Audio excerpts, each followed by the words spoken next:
Assalomu alaykum hammaga.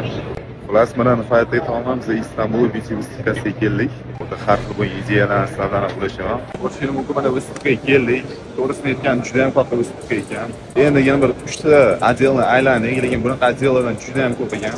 O'zga nima uchun keldik? To'g'risini aytganda, albatta bilim ko'paytirish maqsadida yangi misol uchun hamkorlarni qidirib, yangi kompaniyalarni qidirib, yangi misol uchun ma'lumotlarni olib, o'rgangan narsa juda ham ko'p ekan. Bilim oshirish uchun xudo xohlasa keldik bu. Eng hayron qolganim, bitta sferani o'zida 1000 ta brend bor ekanda, ko'proq qilib aytganda. Hammasi endi o'zining yo'li bilan klientdan jalb qilish kerak.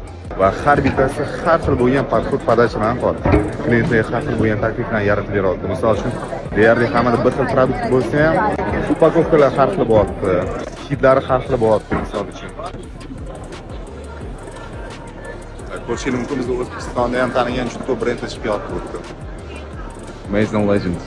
Bu tantirlarni kopiya qiladi. Bizda ham juda ko'p sotiladi bular.